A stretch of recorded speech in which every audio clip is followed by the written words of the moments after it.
chers compatriotes,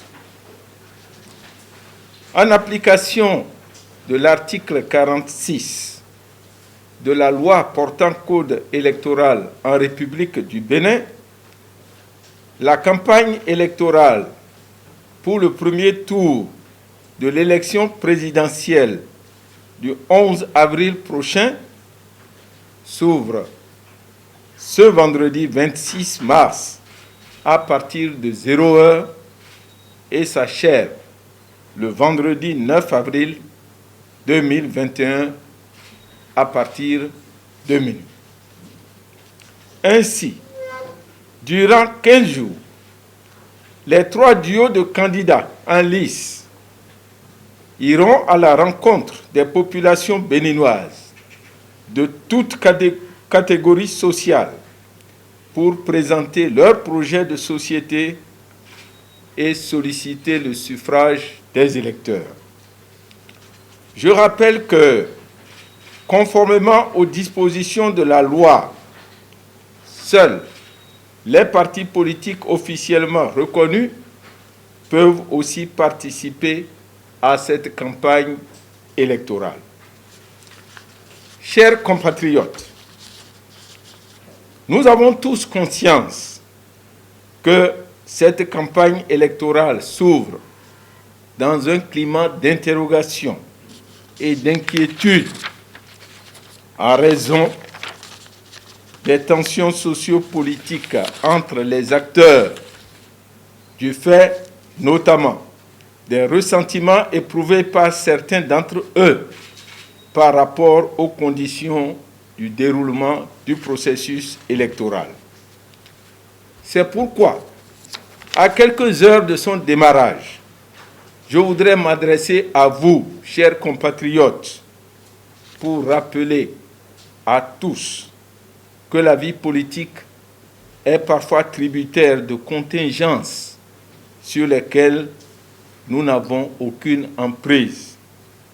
Dès lors, nous ne devons jamais perdre de vue qu'au-delà de tout, seul le Bénin représente l'ultime enjeu de cette élection. Je voudrais donc nous inviter à un sursaut de patriotisme en plaçant le Bénin au-dessus de toute autre considération et en nous inscrivant dans la logique d'une campagne qui fasse honneur à notre pays. En d'autres termes, nous devons œuvrer à la conduite d'une campagne électorale qui respecte les dispositions du Code électoral et qui ne compromette pas notre vivre ensemble dans la paix et dans la cohésion nationale. Dans cette optique, nous devons résister sans répit aux sirènes des discours vecteurs d'intolérance, de division et de haine, surtout dans un environnement pollué par l'utilisation incontrôlée des réseaux sociaux, parfois source d'intoxication et de désinformation. C'est d'ailleurs l'occasion d'en appeler au sens de responsabilité des professionnels des médias, en les exhortant à faire preuve de professionnalisme et d'objectivité dans la couverture médiatique de la campagne. Je voudrais aussi m'adresser aux candidats, à leurs sympathisants et aux partis politiques. Vous demeurez les acteurs de premier plan de cette campagne. Certes, le combat politique est toujours caractérisé par son âpreté et parfois sa rudesse. Mais il ne devrait s'agir que d'un combat d'idées, d'une confrontation de propositions, mais jamais d'un combat de gladiateurs. Car, au-delà des divergences d'opinion ou d'options politiques des uns et des autres, je suis persuadé que le souci de chacun est d'apporter sa contribution au bien-être des Béninoises et des Béninois. Aussi, votre comportement au cours de cette campagne doit-il être en adéquation avec les valeurs cardinales qui cimentent toute nation. à savoir la paix, la fraternité et la tolérance. Dans cette exhortation pour une campagne apaisée, je ne saurais oublier la contribution souhaitée de la société civile, dont nous reconnaissons tous le dynamisme et l'attachement aux valeurs éthiques dans l'action politique.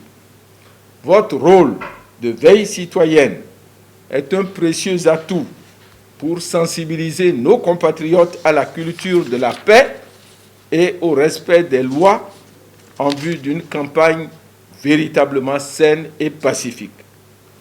La Sénat, pour sa part, est déterminée à jouer sa partition pour que cette période de campagne soit le présage d'un scrutin qui épargne notre pays des tragédies connues sous d'autres cieux. Béninoises et Béninois, comme vous le savez, cette campagne se déroulera aussi dans le contexte de la pandémie de la Covid-19, dont chacun de nous mesure la gravité sur la santé de nos populations.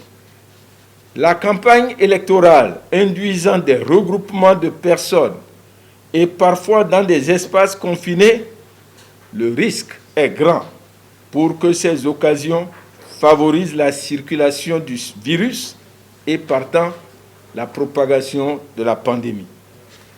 Je voudrais donc en appeler au sens de responsabilité des candidats, des partis politiques et des organisateurs des réunions électorales afin qu'ils respectent et fassent respecter en tout temps et en tout lieu les mesures de protection sanitaire que sont le port de masques, l'utilisation du gel hydroalcoolique et la distanciation sociale. Avant de mettre un terme à mon propos, je ne saurais, dans un esprit de transparence, éluder un sujet d'actualité concernant un aspect du processus électoral. Il s'agit en l'occurrence de la décision DCC numéro 24074 du 11 mars 2021 relative à la liste électorale. Qu'il vous souvienne en effet que le 10 février 2021, le COSLEPI a transmis à la Sénat, conformément aux dispositions légales, la liste électorale comprenant 5 523 524 électeurs. À la suite de cette transmission, un citoyen a saisi la Cour constitutionnelle au motif que cette liste comporte des personnes décédées, mais dont la radiation n'a pas été opérée depuis l'instauration du fichier électoral. Le nombre de ces personnes décédées est estimé à 564 674 selon les études effectuées par l'Institut national de la statistique et de l'analyse économique, INSAE. Après examen de ce recours, la Cour a rendu sa décision ordonnant le retranchement de ces personnes décédées de la liste électorale. Les décisions de la Cour étant sans recours et s'imposant à tous les pouvoirs publics, la Sénat se trouve dans l'obligation de les appliquer. En conséquence, le nombre total des électeurs à prendre désormais en considération pour cette élection présidentielle s'élève à 4 958 850 électeurs. C'est sur ces précisions concernant la liste électorale que je mets fin à mon allocution et déclare ouverte la campagne électorale pour le premier tour de l'élection présidentielle du 11 avril 2021. Bonne campagne et bonne chance à toutes les candidates et à tous les candidats. Je vous remercie.